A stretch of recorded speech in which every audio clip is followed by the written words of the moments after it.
If I asked you to think back to 2017, what comes to mind? Jake Paul, fidget spinners, Despacito, the Backpack Kid? You could say endless things, but the one that shines above the rest for me was the SoundCloud era of rap.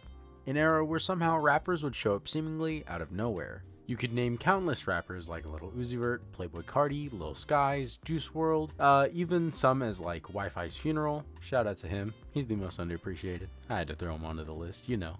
But the SoundCloud accessibility started this trend where rappers were only seemingly getting younger. This was mostly due to just the accessibility of SoundCloud, whereas in the mainstream, the age accessibility just wasn't allowed like that. One of the most notable rappers for starting this trend of just getting younger was like Lil Pump. His big thing was being the youngest flexer. I'm the youngest flexer. I'm the youngest flexer. But we got even younger within SoundCloud mainstream, and he was just a little white boy from Chicago. Matthew Grau, better known as Matt Ox, was one of the youngest rappers within SoundCloud. He blew up at only the age of 13, and not only that, but Matt was probably one of the bigger influences within the SoundCloud era of rap. His unorthodox form of rapping, which I'm not saying is like his by the way, rapping off flow doesn't come from Matt Ox, but within the SoundCloud era, Matt Ox would definitely refine this style, and we can see influences in SoundCloud rap, especially within the new modern wave, which takes heavy influences from all directions of SoundCloud, especially from the Matt Ox corner. He kind of helped start this wave, so let's talk about the notorious 13-year-old known as Matt Ox.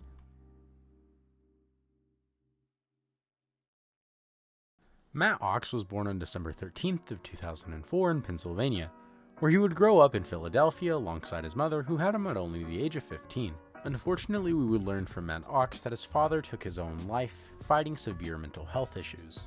This would leave Matt Ox to grow up without a father figure for the rest of his life, as his mother wasn't interested in finding anyone as Matt Ox grew up. Matt would get in tune with music from a very young age and start recording to his back as far as possible when he was only 8 years old. While this surely wasn't the best quality, it would turn out to be Matt's hobby and passion. This is what eventually caused him to start dropping music on DatPiff and SoundCloud. He would use his uncle's recording studio, which definitely gave him a big push compared to other aspiring rappers at the time who didn't have the equipment he did. This eventually helped him gain attention from a rap group called Working on Dying. It was a producer group based in Philadelphia, the same place as Matt, and they liked his track Pretty Penny. They eventually picked up Matt Ox for a few features, but it didn't gain any notoriety really, besides from like already established Working on Dying fans. But ultimately it wasn't the reason he started focusing on rap. What eventually started that was another feature from Working on Dying, a song called Michael Myers. Though it wasn't because the song had blown up and he'd gained massive success from it and he didn't need to go to school anymore. It was because he had gotten expelled from it. You see, in the music video Michael Myers, Matt Ox is brandishing a kitchen knife, and he went to a private middle school, so obviously that was like a huge no-no with the school, so they had to expel Matt Ox. But with this in mind, that's eventually what caused Matt Ox to start getting homeschooled, and so with that, he could start focusing on rap a little more. Since his mom was a single mom who had to work and obviously provide from them, this left Matt Ox with more time to start focusing on music. And while it did do that, it was obviously a step away from actual education because he did have a single mom who had to provide for them, so this obviously wouldn't have the same effect as actual school. Luckily, he did start focusing on music, and this would start to be the point where he started to blow up. Matt Ox would drop his track Overwhelming.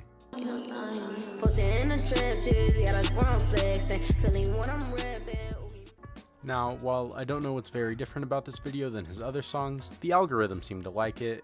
It was just a little white dude with the fidget spinner rapping over some mean beats, yo. The video ultimately blew up and has 32 million views to this day. This would begin Matt gaining noticeable attention from all over the hip hop scene, and in 2018 he would end up signing with UMG, and this allowed him to end up going further, doing podcasts and dropping more songs. Back before I blew up and the joint was sold out. Yeah, that was his first show, and that bitch was, we had it literally, like, he had that bitch. I had like 4,000 pulled followers. up, those people. This is ultimately where Matt would see his biggest song, where he would get on FaceTime with XXXTentacion, and he showed him a snippet of ultimately what would become Triple Dollar Sign on X's ? Album. I would play you guys a snippet, but Empire is a piece of shit, and they don't let anyone play their music, so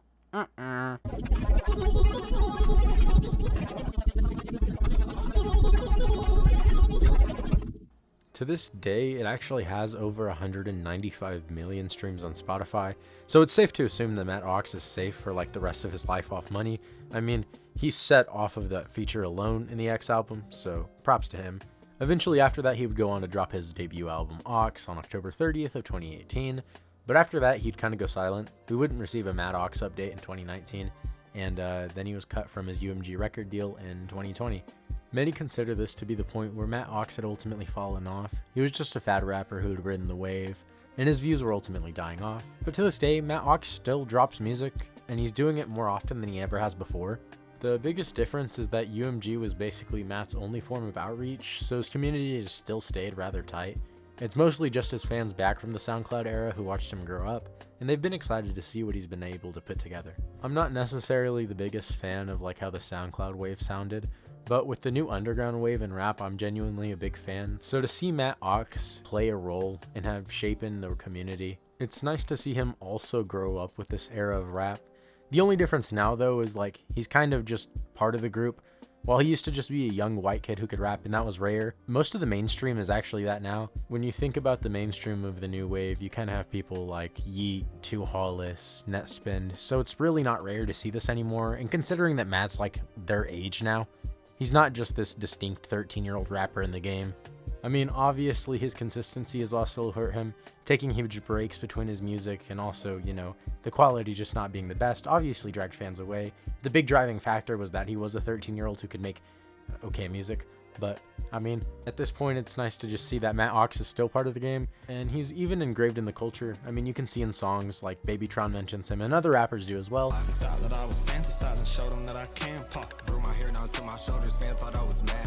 But it's just nice to see that Matt Ox is getting shouted out and known for who he is. Now, while I don't think Matt Ox necessarily fathered the new sound of rap, I think it's easy to see that he has influence within it, as well as the SoundCloud era as in general. But it's nice to see that a lot of many mainstream rappers actually just used the silly, unusual rhythm that Matt pushed when he was younger. I think it's cool to see what he did. He pushed his rhythm, and it was kind of unusual at the time, but it became the standout, and eventually it became the norm. I think it's one of the biggest things I see with Matt Ox is his influence within the entire flow of the new wave rap. But yeah, that's about it. What'd you guys think? What'd you guys think about the video? You should like and subscribe so I can keep having motivation to make videos. I hit 7 subscribers as of recording and I'm so happy, so thank you guys. And yeah, peace.